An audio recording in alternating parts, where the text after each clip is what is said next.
Well, breaking right now on Pavlich Tonight, President Trump just spoke about the disappearance of Savannah Guthrie's mother, Nancy, hinting that we could be getting some serious updates soon. We have some clues, I think, that are very strong, and I think we could have some answers coming up fairly soon. Is this a nationwide search? Is this a search going to Mexico? I'm not talking about a search. I'm talking about a solution. We have some things, I think, that will maybe come out reasonably soon from DOJ or FBI or whoever that could be suspect. Yeah, could be definitive.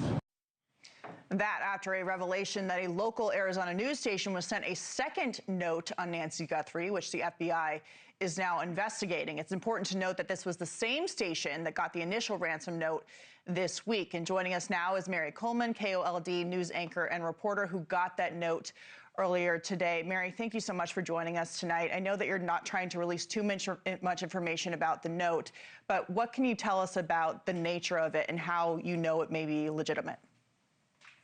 Sure. Well, yeah, we got it at around 11:45 this morning. We had been kind of waiting since there was a deadline placed for yesterday at 5 p.m. So we'd been refreshing our emails to try and see if we'd received anything, and we hadn't until about 11:45 this morning. And that's when we saw the email that had a similar tone to the first message that we received. And we immediately, like we did the first one, sent it over to the Pima County Sheriff's Department and allowed them to do some work on it. And they were able to send us a little bit of background on it. And they said that it's not the same IP address that the first email came from, but they say it appears the sender used the same type of secure server to try to hide their IP address. So again, no, definitive answer whether this is the same person, but they are using similar programs to get the email into our newsroom. And something to note as well, this new note contains some information that the sender seemed to think will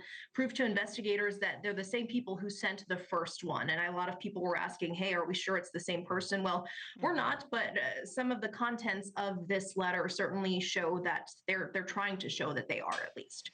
As you know, the Guthrie family has been pleading, it's been so tragic to watch, for proof that their mother is still alive. Was there any information in this latest note about Nancy's condition? Unfortunately, I can't share any of that information as it's very sensitive, but I will say I wouldn't call this a ransom note. I know a lot of people were saying, oh, it's another ransom note. The first one I would categorize as a ransom note. This second one, not so much. There weren't any further demands in this one like the first one. What has the response been from not just the Pima County Sheriff's Department, but also the FBI? We just played the president who said that they may have some announcements soon. He thinks that they may come to some solution about what is happening here, indicated that there may be some negotiation going on behind the scenes through the FBI. What has it been like working with these two law enforcement agencies, one obviously local and one federal? It's been immediate on both ends. I think after they saw that there was legitimacy to the first note, they didn't, they wanted to be extra careful this time around as well to ensure that they treated this one the same way. So in our experience from both the FBI and Pima County Sheriff's Department, they've been very quick in getting back with us, very quick in calling us and saying, okay, hey, give us all the information you can as we try and get to the bottom of who sent this again. Mm-hmm. Well, we appreciate your reporting. You're at the forefront of it, and we hope that we can bring Nancy home soon and that this story can be put to rest. Mary Coleman, thank you very much. Thank you for watching. Subscribe below and download our NewsNation app right now on your phone, and you will get fact-based, unbiased news for all Americans.